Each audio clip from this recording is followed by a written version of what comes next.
listening to the X-Zone Broadcast Network, www.xzbn.net. Radio's authority on the world of the paranormal and the science of parapsychology, celebrating 25 years of broadcasting. Broadcasting around the world and to the great beyond.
The X-Zone Radio Show with Rob McConnell is largely an opinion talk show. All opinions, comments, or statements of fact expressed by Rob McConnell's guests are strictly their own and are not to be construed as those of the X-Zone Radio Show or endorsed in any manner by Rob McConnell, Relmar McConnell Media Company, the X-Zone Broadcast Network, its affiliated networks, stations, employees, or advertisers.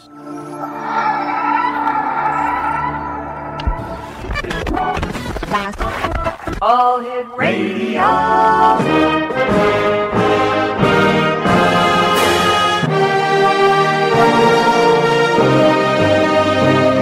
Welcome to the X-Zone, a place where fact is fiction and fiction is reality.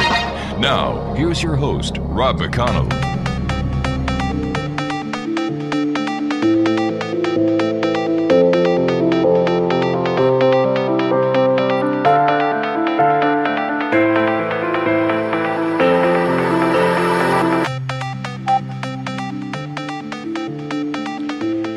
Welcome back, everyone. This is the X-Zone, and I am Rob McConnell. We're coming to you from our broadcast center in Hamilton, Ontario, Canada. My email address is xzone at xzoneradiotv.com, on all social media sites, X-Zone Radio TV.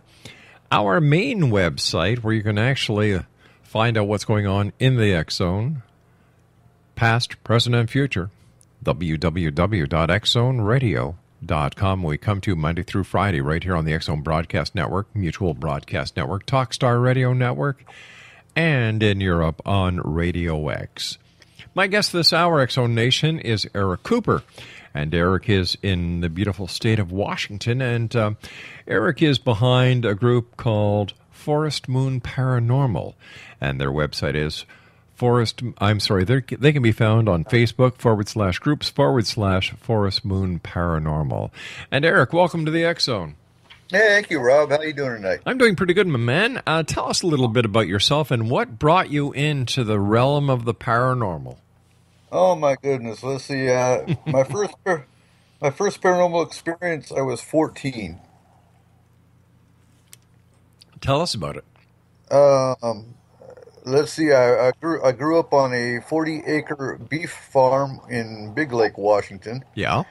And I had a knee injury, so I was home by myself. And our cows got out, and it wouldn't have been a problem, but the neighbor's fence to the highway was open, so I had to go down there with this big old knee brace and try to get my cows back in.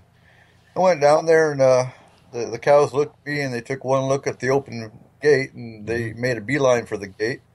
And now, bear in mind, the field was mowed. It's not like there's anything that could have been hiding. Right. And they all screeched to a stop. We're looking all in the same area, and something terrified them. I couldn't see it, but they ran a quarter mile to a half mile all the way back to the barn through the fence, and I just, so I knew something was there, but there was nothing I could see. So that was my first opening to the paranormal, but back then I just kind of shrugged it off and whatever. Prior to that, I was never into, growing up in the 70s and 80s, you had your occasional black and white UFO documentary or things like that, but I was never into the paranormal, other than my cousin talking about a shadow that he saw in his house. But again, we just kind of, I understand you've had 3 UFO experiences. Yeah, okay. I spent 19 and a half years in the Army, and about 99.9% of my paranormal experiences were actually while I was in the Army. 2 of my UFO sightings were in Germany, and my third was in Iraq, a triangular-shaped craft that was going over Syria.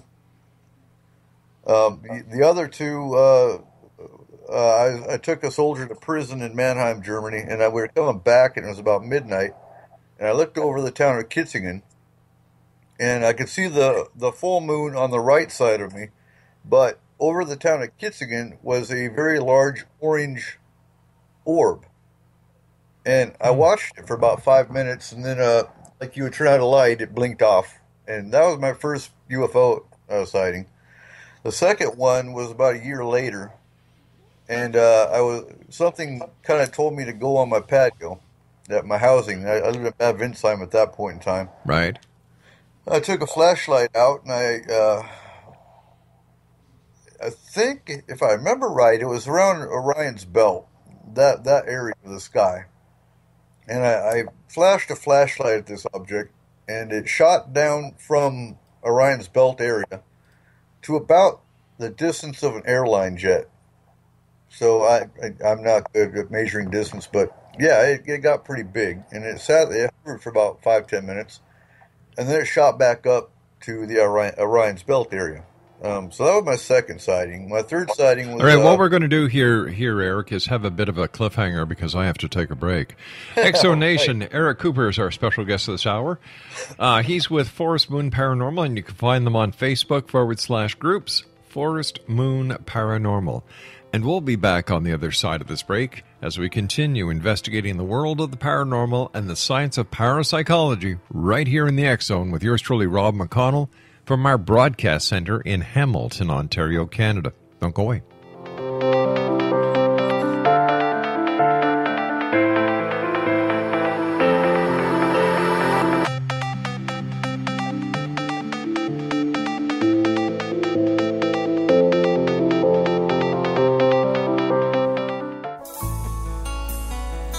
Afterlife expert Roberta Grimes was the first one to say that dying can be fun. Now her best-selling book, The Fun of Dying, is available in stores worldwide. So if you wonder whether death ends life, how it feels to die, or what heaven might be like, The Fun of Dying was written for you. And if you have always been afraid of death, or if you worry that your life has no meaning, let The Fun of Dying ease your fears and bring new meaning to your life. Nothing said in The Fun of Dying is based on the teachings of any religion. Instead, Roberta draws on evidence to explain how death happens, how it feels, and what comes next. A lot of the best death-related evidence was produced in the first half of the 20th century. When it is put together with recent discoveries, it tells a consistent and amazing story. Roberta Grimes blogs and answers questions at robertagrimes.com. Her wonderful book, The Fun of Dying, is available on Amazon and at stores worldwide wherever books are sold. You're listening to the X Zone Broadcast Network, www.xzbn.net.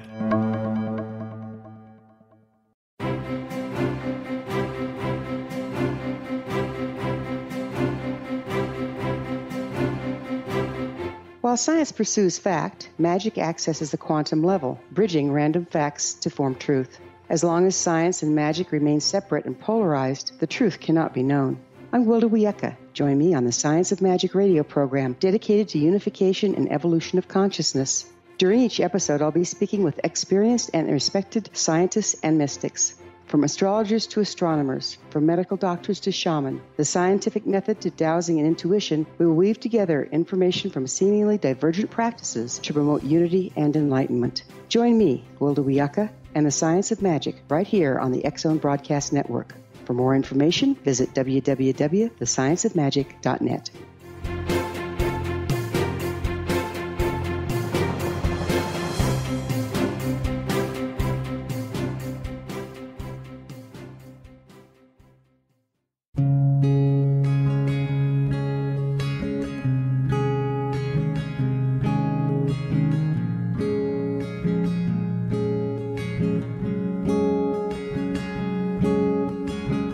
Starr began to demonstrate a metaphysical connection to the spirit world as a little girl.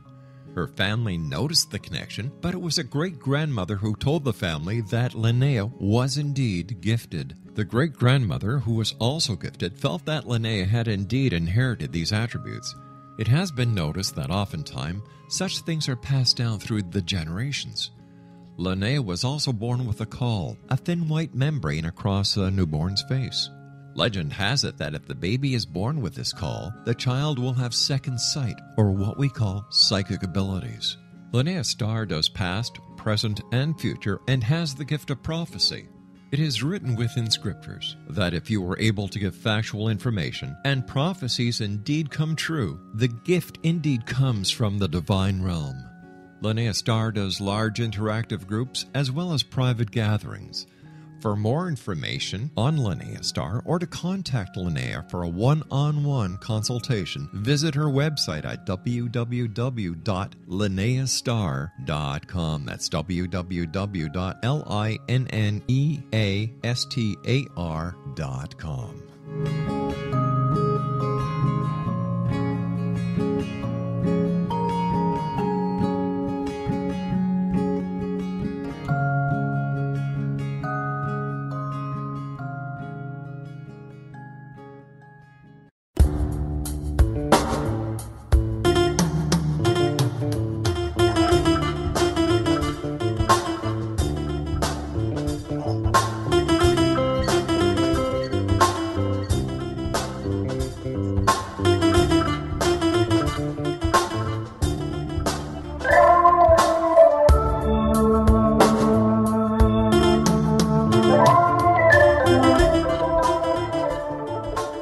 Cooper is our guest this hour, Exonation. And you can find out more about Eric on Facebook /groups/Forest Moon Paranormal. All right, Eric, you told us about 2 of your UFO encounters. Tell us about the third one. Okay, I need to back up real quick. Okay. First of all, we're in Iraq. My belief is pagan. I am a pagan, and I led pagan groups in Iraq, because we don't have a pagan chaplain in the military. So I had about 100 off and on throughout that year of pagan troops. Now, some of my pagan troops worked on aircraft, and that comes into play because of the fact that, well, they also saw the UFO, and even they were scratching their heads going, that's not one of ours. Again, it was triangular shaped. It was flying. It flew. We were right on the corner. We're in a little town called Talifa, or Talif. It looks like it's spelled, or it's said Talifar, but it's pronounced Talifa, and it's right on the corner of Syria, Turkey, and Iraq. And it was flying from Iraq into Syria. It couldn't have been a drone. There was no noise, and it almost hovered. And the light pattern was not one of U.S. Military aircraft, because I even had that verified from our troops that were in our group. It took about 15 minutes or so to move, and then again it just kind of faded off into the distance. But by that time, that had been a good 10 years, I reckon, between my second sighting and the third, close to it.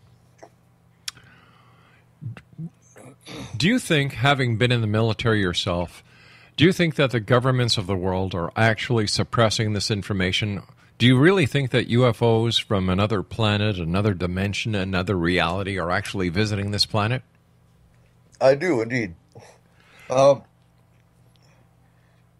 been researching alien abduction since about '94, and throughout my research I've done, along with my sightings, I think there's enough evidence out there, honestly, with the Disclosure Project and some of those with high security levels, along with airplane pilots and things of that nature that come out talking about it. Yeah, I do.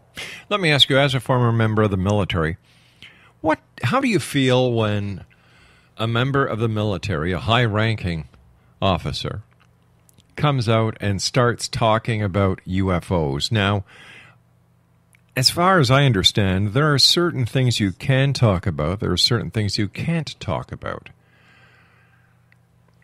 How does this make you feel?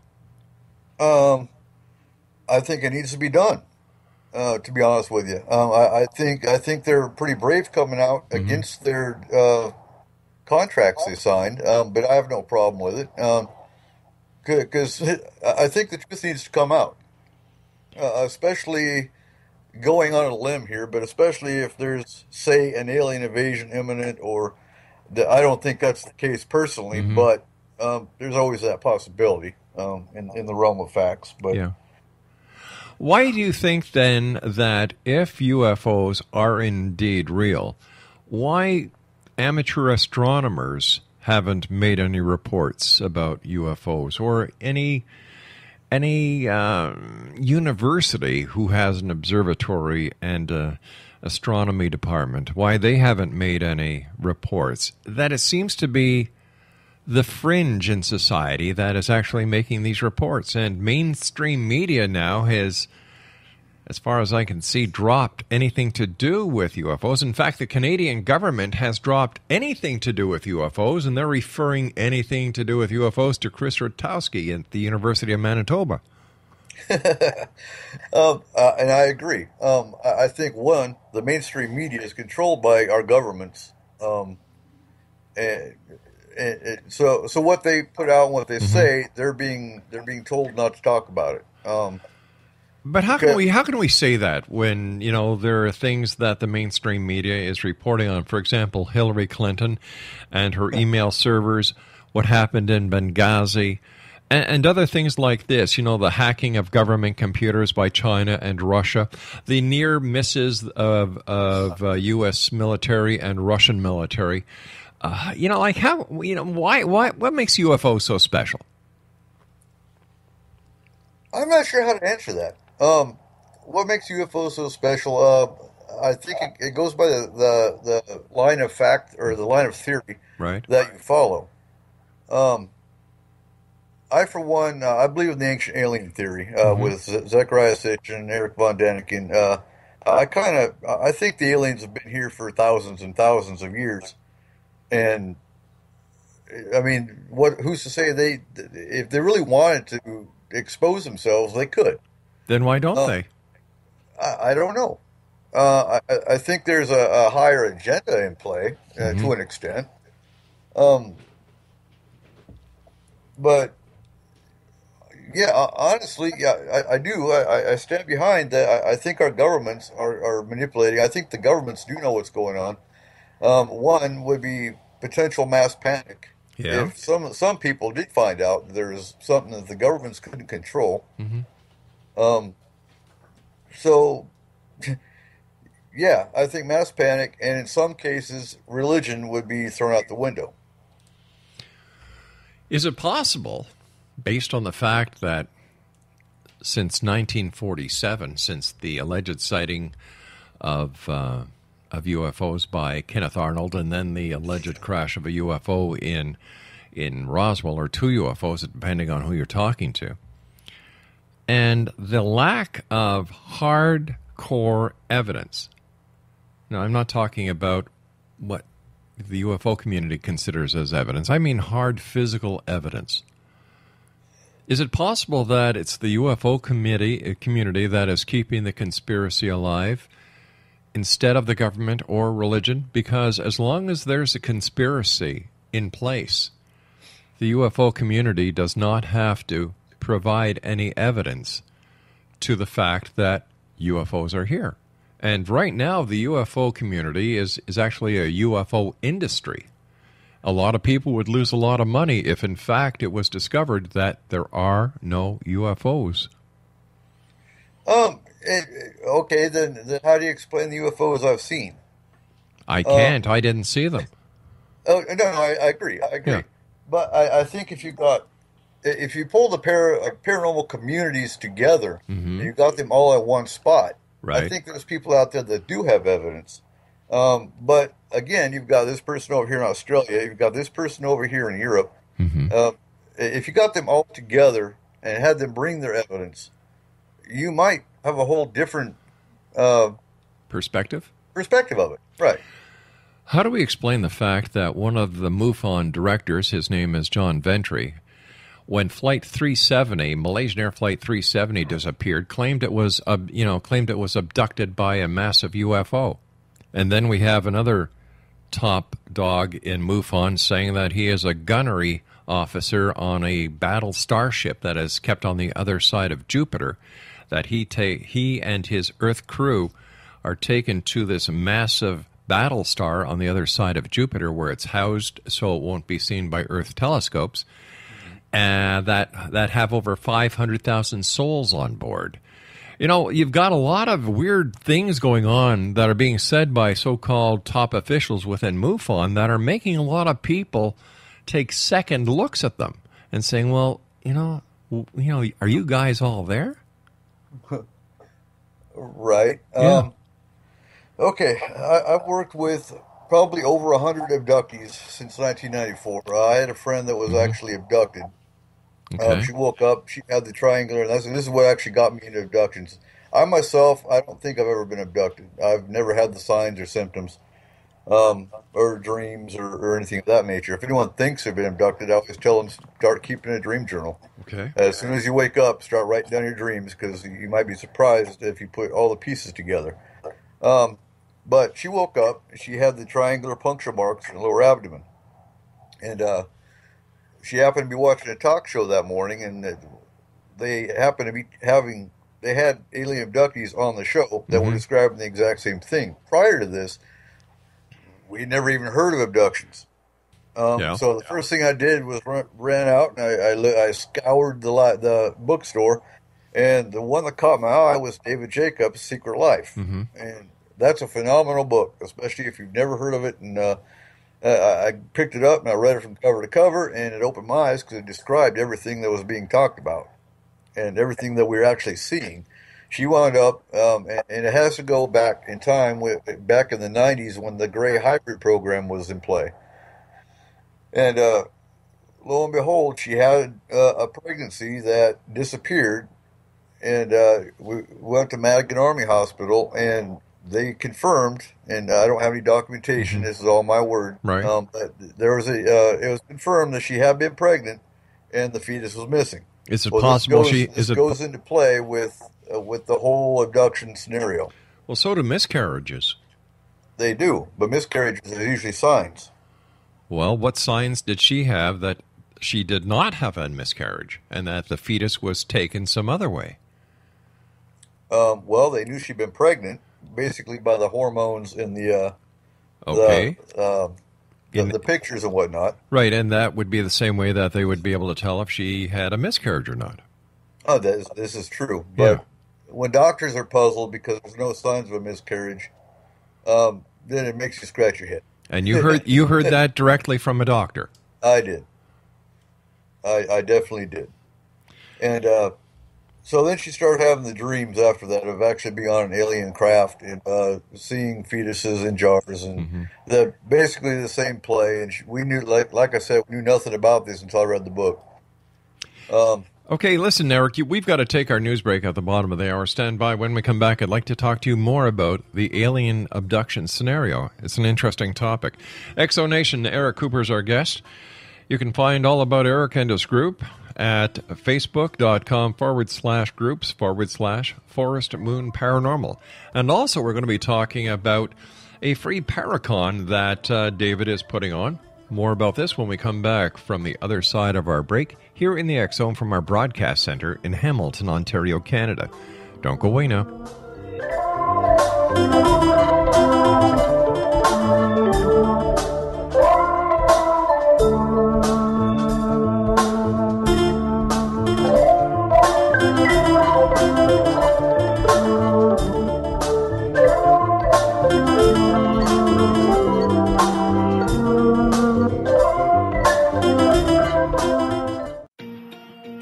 Wouldn't you love to know the secret to everything?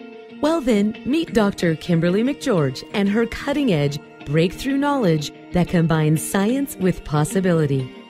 Dr. Kimberly brings real-life answers and healing to those open to alternative solutions. She teaches solution-based programs and classes that will change all areas of your life forever. Specializing in conscious creation, intuitive readings, and energy medicine, you can rapidly shift health, relationships, business, and money and abundance challenges quickly. Receive her best-selling book, Secret to Everything, at no cost by going to secrettoeverything.com/X-Zone. That's right, transformation can start now. Just go to secrettoeverything.com/X-Zone and receive Dr. Kimberly's book for free. You're listening to the X-Zone Broadcast Network, www.xzbn.net.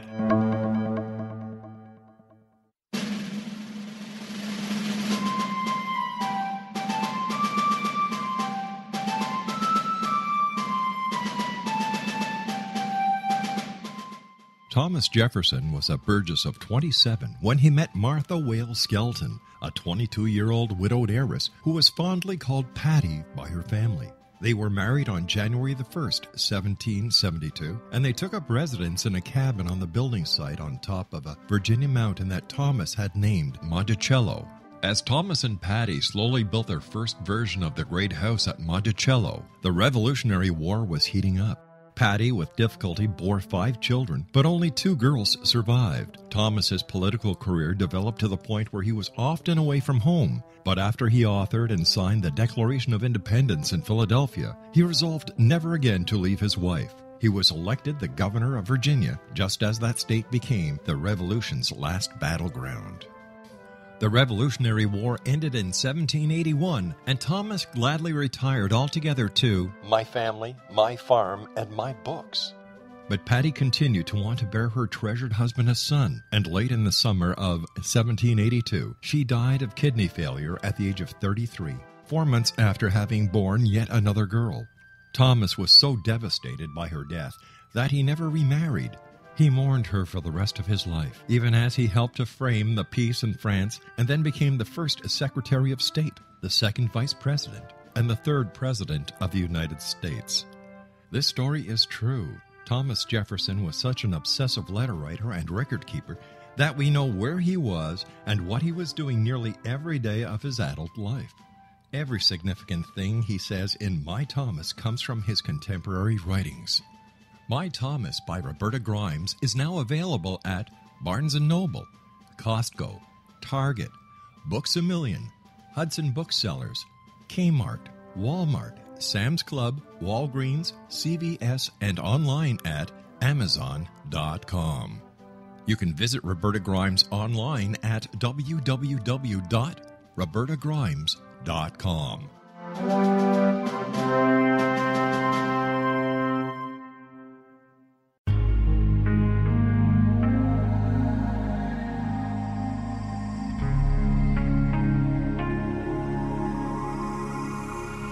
The scientist and the mystic have been on an age-old, relentless search with one thing in common. They seek truth. Their paths converge in the 40,000-year-old practice of shamanism, an ancient science delving to the quantum level of life, facilitating healing, manifestation, and evolution. I'm Gwilda Wiyaka, the founder and director of Path Home Shamanic Arts School, a unique Colorado State-certified occupational school, training shamanic practitioners and teachers. We also provide classes for empowering personal lives through shamanism. Our certification classes are in week-long segments enabling international participation, and online classes and long-distance shamanic healing sessions are available. Come discover the science of magic in the limitless world of shamanism. www.findyourpathhome.com.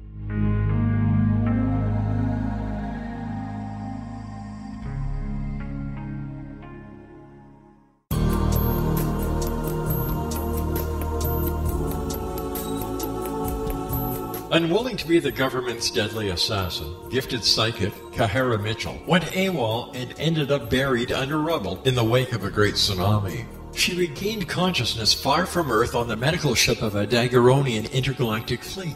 Has she been rescued or abducted by aliens? The Chalice of Carrie, Kahira O'Donnell's latest paranormal science fiction romance, is the passionate story of an Earth woman and her destined mates, twin kings from another galaxy. Kahara uses her gifts fighting alongside Lords Rom and Ra in a war that will determine the destiny of galaxies. The Chalice of Carrie by Kahira O'Donnell is now available at KahiraO'Donnell.com or at Amazon.com.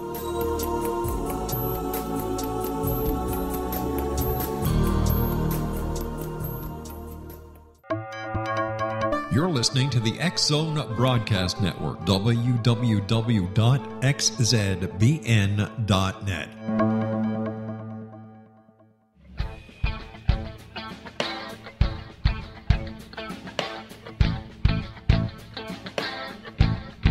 What Happened in Benghazi is revealed by Nicholas Genix, author of Obama, Islam, and Benghazi. He informs the American people that President Obama deceived them by advocating a strong foreign policy prior to the 2012 presidential election, and Hillary Clinton supported this deception. As the title infers, there is a connection between Obama, Islam, and Benghazi. Ample evidence informs Americans that Obama's early indoctrination in the Quran developed an affinity for Islam, why the Quran is the source of discontent in many countries, and why the Obama foreign policy deception led to poor military action and caused the loss of American lives in Benghazi. Genix provides 36 questions for the Select Committee on Benghazi to validate if Americans are justified to mistrust President Obama and Hillary Clinton. An overview of Obama, Islam, and Benghazi is presented on the website www.futureofgodamen.com. That's www.futureofgodamen.com.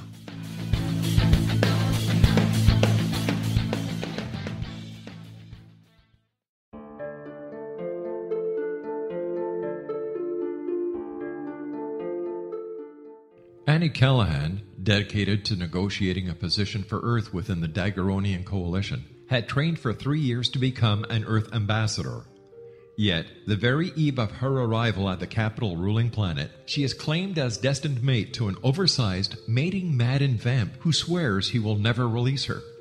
Lord Aztaran, king of the Macian sector, has waited over 900 years for his destined mate. Having found her as an alpha vamp, he is unable to relinquish Annie, virtually holding her hostage until he can claim her. Yet Macians cannot survive without their mate's love.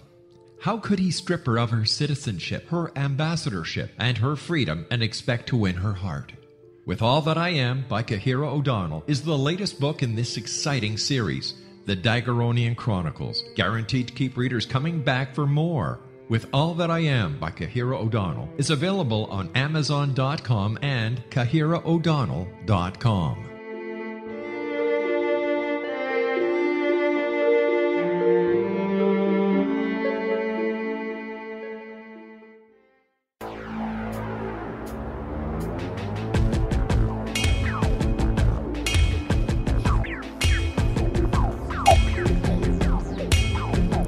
Exonation, Eric Cooper's our special guest of this hour.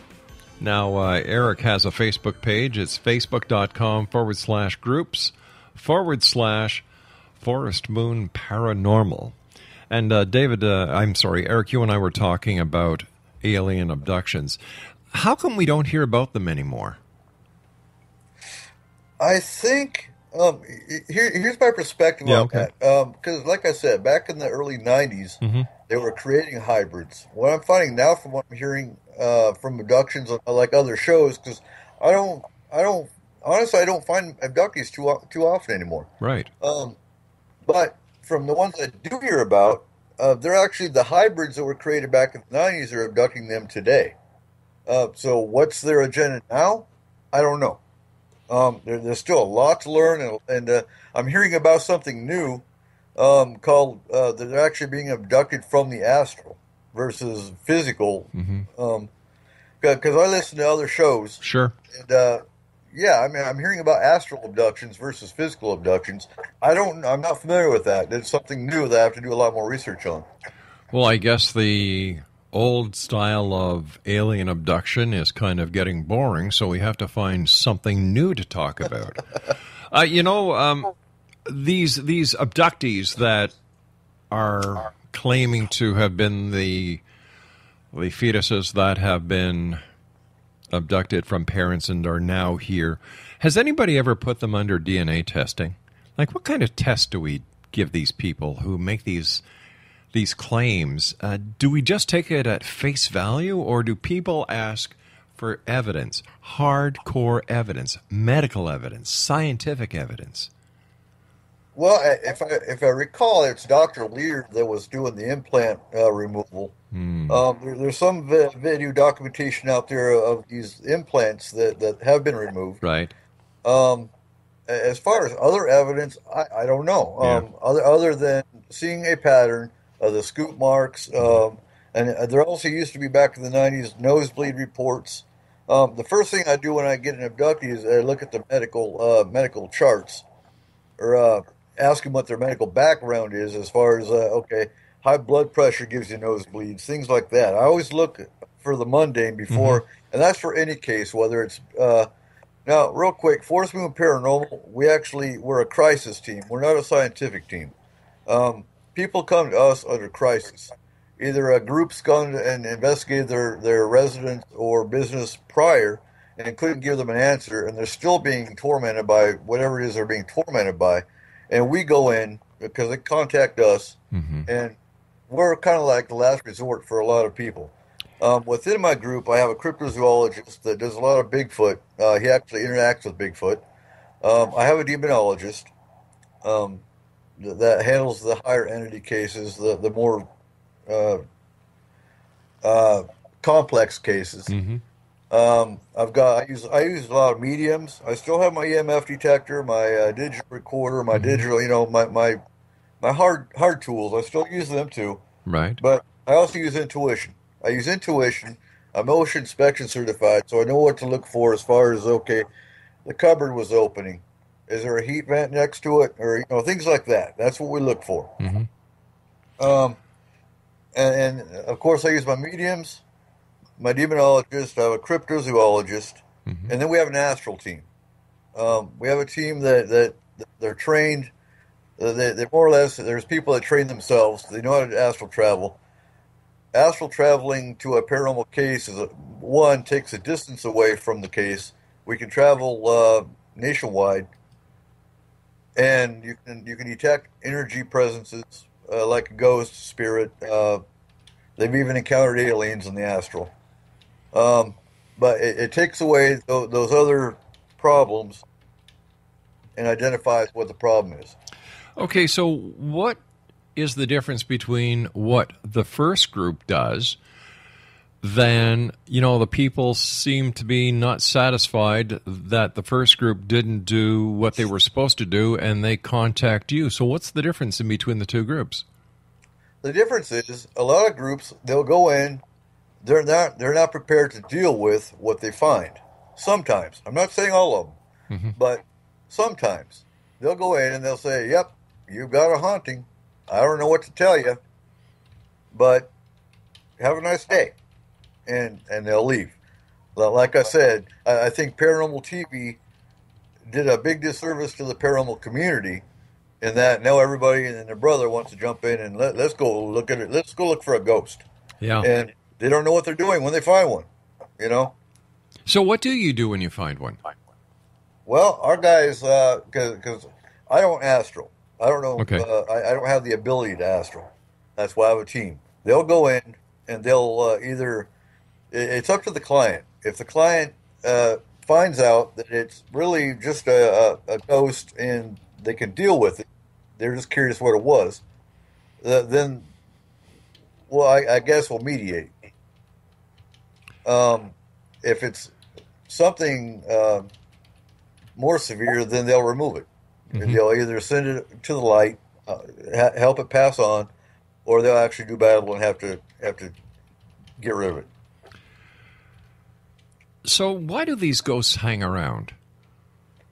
Some of them, because they have unfinished business. Some of them are relatives checking in. Some of them, especially in the more violent death, they don't know they're dead. They don't know they don't know how to pass on, because the perfect example I like to use is the movie The Others with Nicole Kidman. About the family that they thought they had ghosts and they really didn't, because they were the ghosts themselves. Yeah. That's the perfect example. A lot of people, spirits, they don't know they've died. You're the one intruding in their home. So that's actually quite the case in a lot of them. Why do they hang around? Why don't they just go? Like, I've heard so many researchers or investigators telling me that, they keep going to the same locations. Some of them torment the spirits. And I find it lately that a lot of these paranormal groups are very disrespectful towards the dead.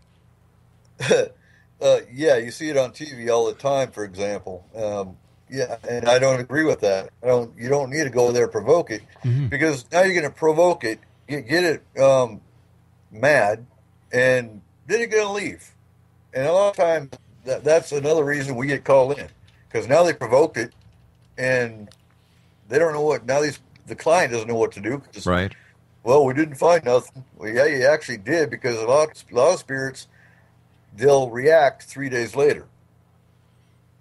Wow. 3 days later. Why 3 days later? Well, okay, up to 3 days later. I mean, it could be a week, it could be an hour.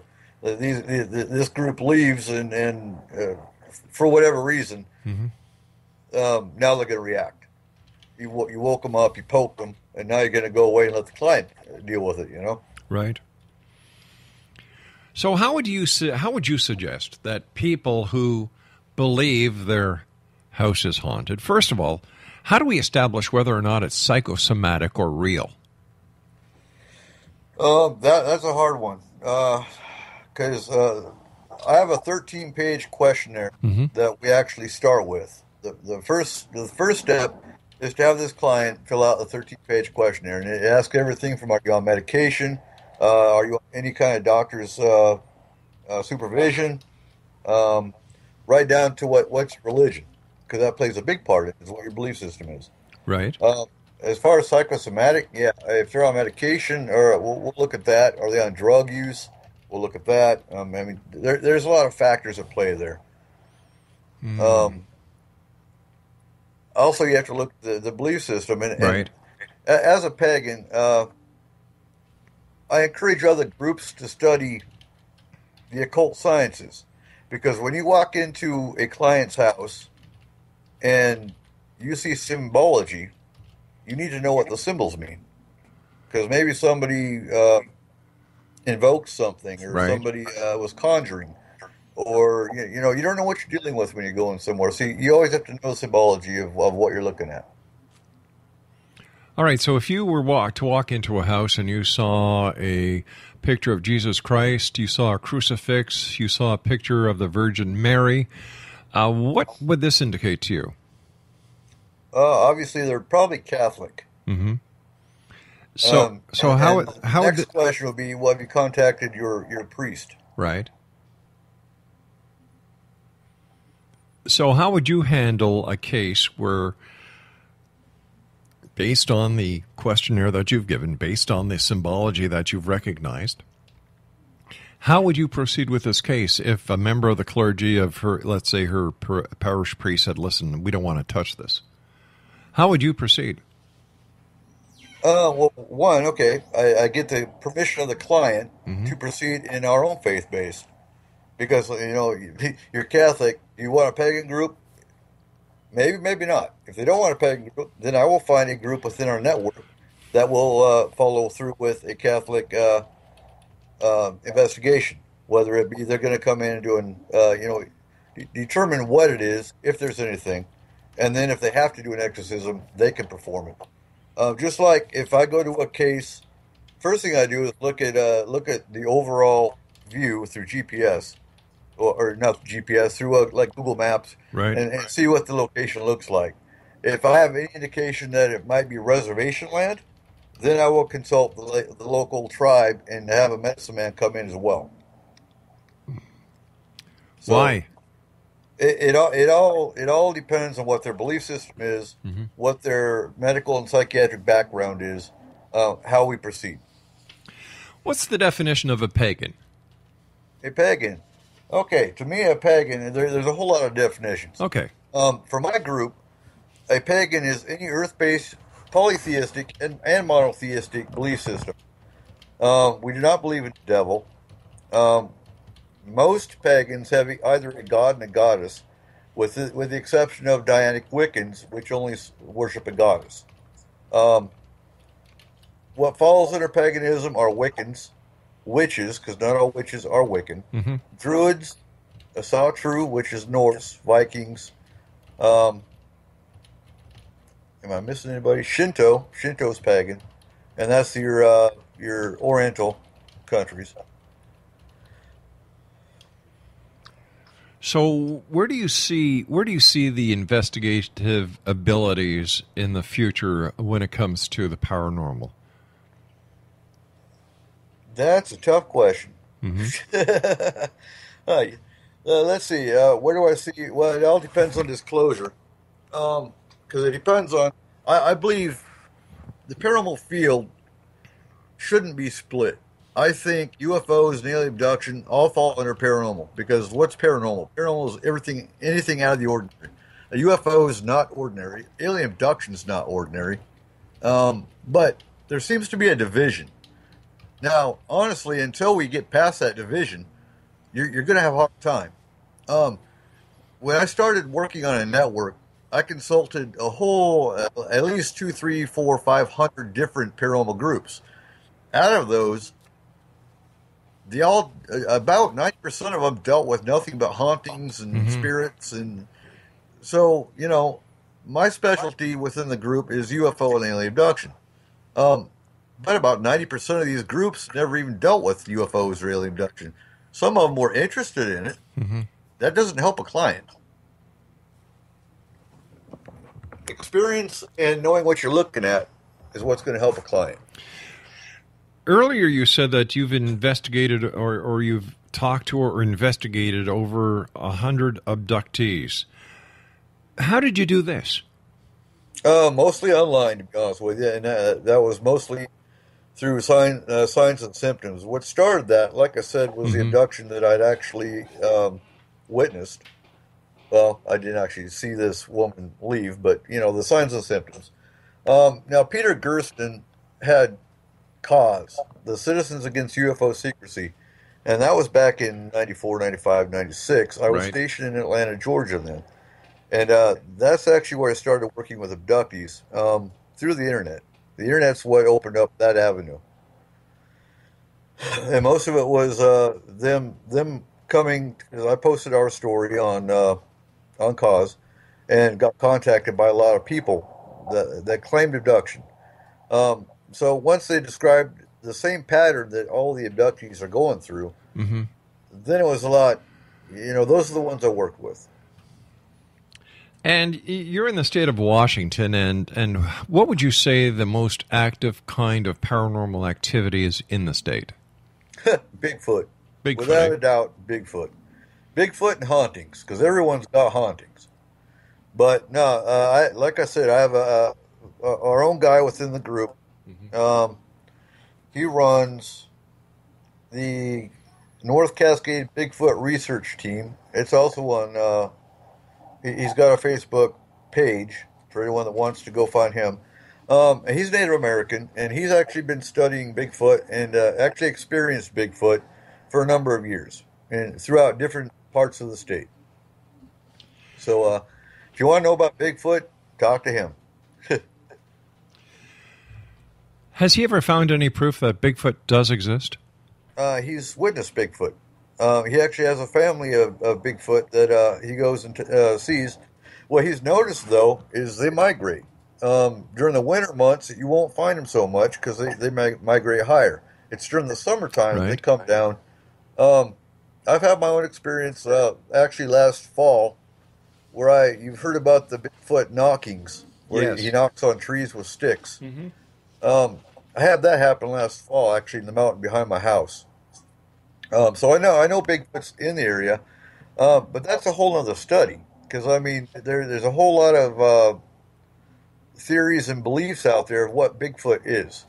My personal opinion is he's a dimensional creature.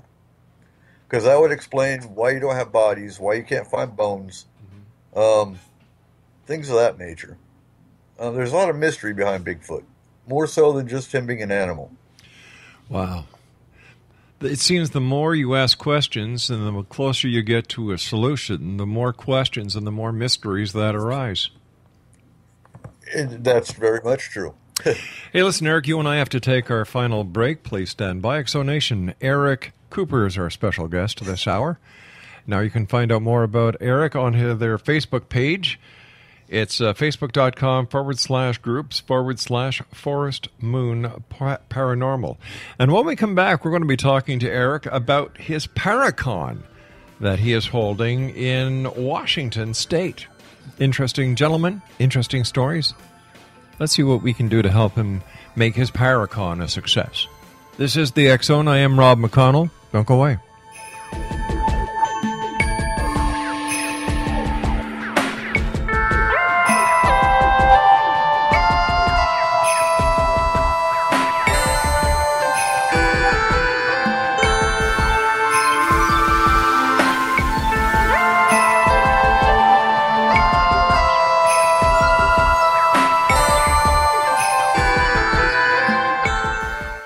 Children aren't the only ones afraid of the dark. Millions of soldiers return from war zones with PTSD, anger, frustration, fear, and loneliness, much of which surfaces during the darkness of the night. You have the chance to change the lives of these American heroes. Songs and Stories for Soldiers.us provides free MP3 players for these men and women. With a list of 3 million songs in 16 different styles, 100,000 audiobooks, and 30,000 old-time radio programs, every veteran can find something to soothe and comfort them at no cost.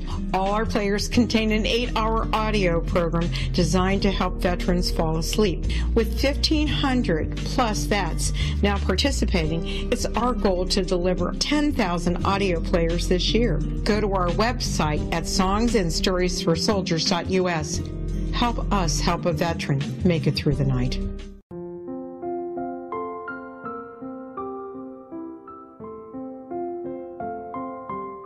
I am Dr. Carl O'Helvey, founder, president of a new cancer foundation focusing on evidence-based physical, mental, and spiritual interventions, including natural cancer cures, prayer, meditation, affirmations, nutrition, and other related holistic cancer prevention and cure modalities.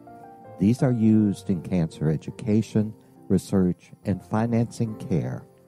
I ask for your help to continue this important work by donating at www.holisticcancerfoundation.com.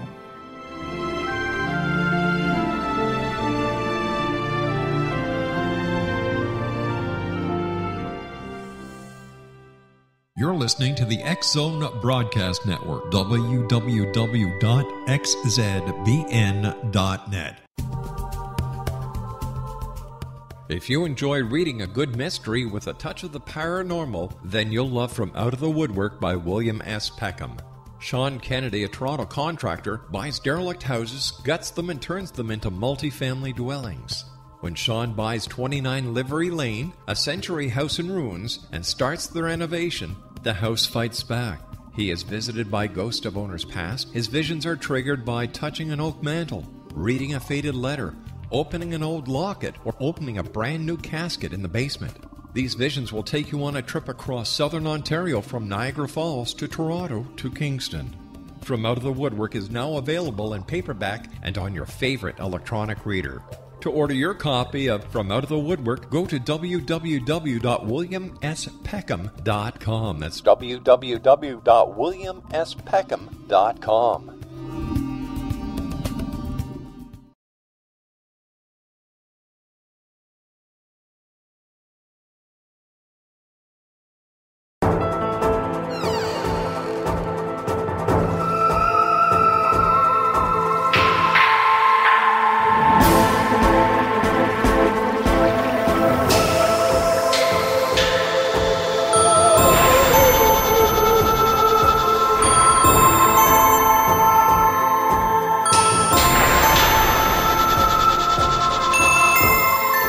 Welcome back, everyone. Eric Cooper is our special guest this hour. His Facebook group page is facebook.com/groups/Forest Moon Paranormal. But you're having a Paracon in the very near future. Tell us about that. I believe it's October 22nd to 23rd.